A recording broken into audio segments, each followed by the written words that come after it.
I'd like to start off with a little bit of a story. I've always been an incredibly curious person. I was the person that wanted to take things apart, put them back together, just to figure out how they worked the way they did and why they worked. And I'm really still like that today. So one day, I think my inquisitive nature led me to ask one of my friends in 6th grade on the playground the age-old question: what would you like to be when you grow up? Now, her response baffled me quite a bit. She told me that she wanted to be an engineer. Now, I knew I'd heard that word before, but I couldn't quite place where. An engineer.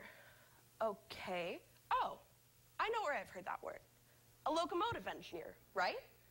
Okay, I can get behind that. I love trains. But that wasn't what she meant at all.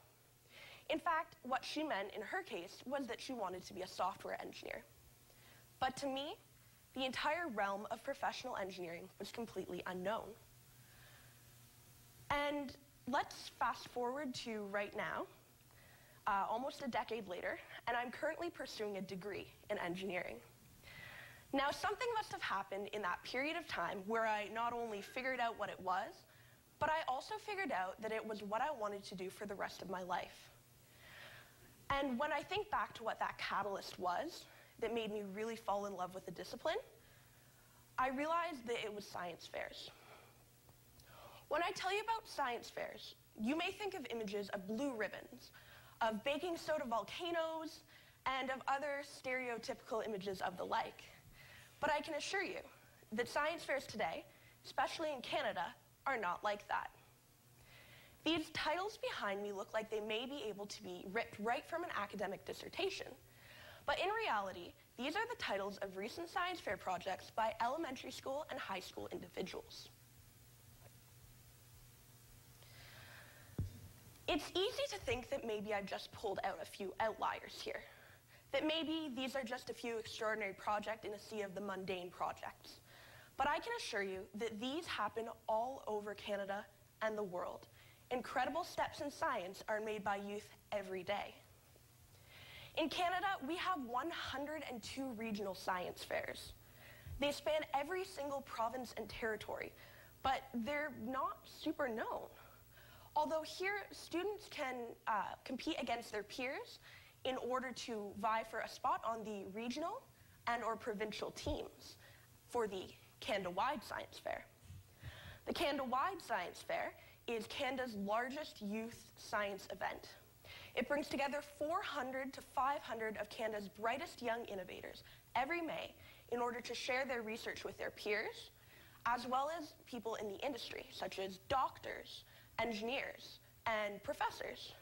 They also get to compete, which is really fun, for some interprovincial rivalries, and it's quite honestly one of the best weeks for science students.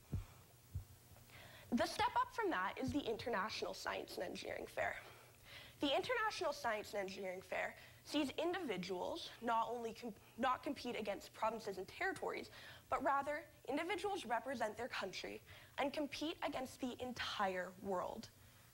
Canada has historically done extraordinarily well at the International Science and Engineering Fair, I'm quite happy to report.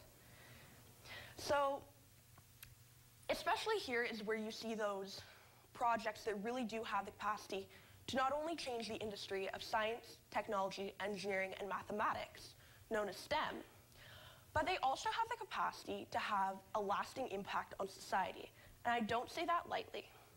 I'd like to introduce to you 3 individuals who, through their research, have been able to make an impact in their field and send a ripple through their academic discipline from a very young age. The first is Jack Mogis.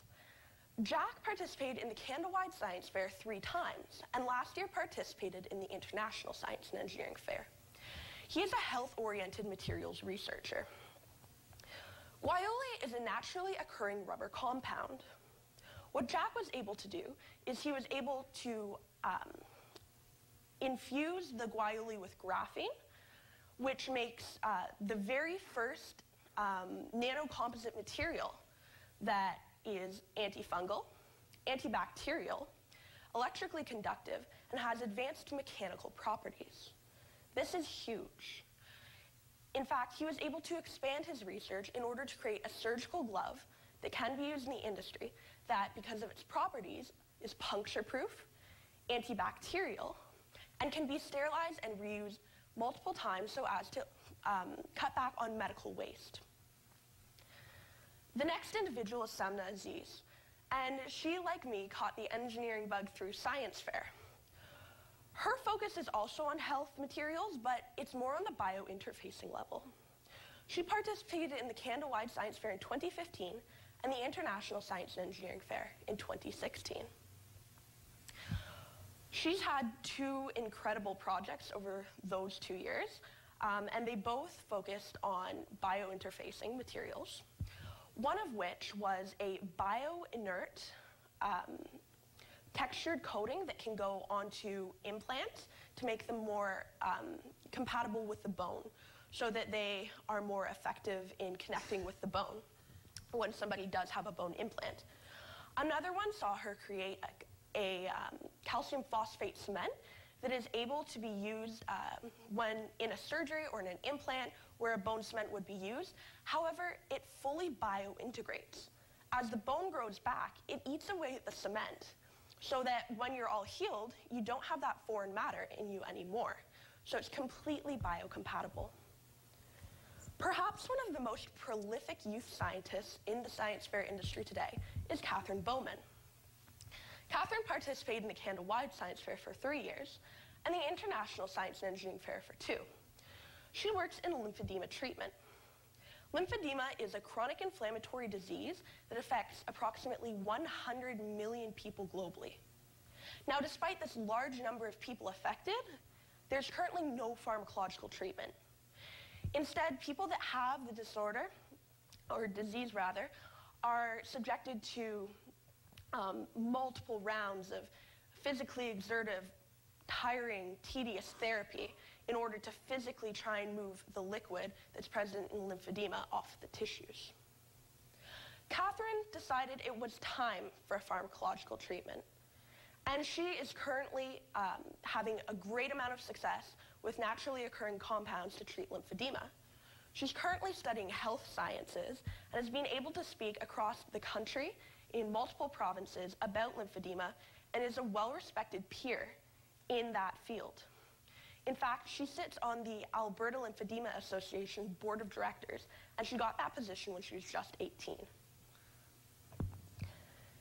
I think it's important to note that although these people have some incredible inventions now, they didn't wake up one day thinking, I'm going to make a nanocomposite material, or I'm going to figure out some biointerfacing cement, or even I'm going to find a pharmacological treatment for lymphedema.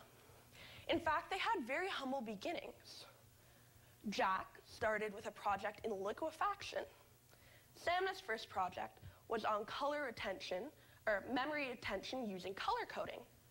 And Katherine looked at bacteria in reusable bags. However, through the outlet of science fair, they were able to build their way up to projects that have meaningful and lasting impacts, not only on the academic industry, but on society.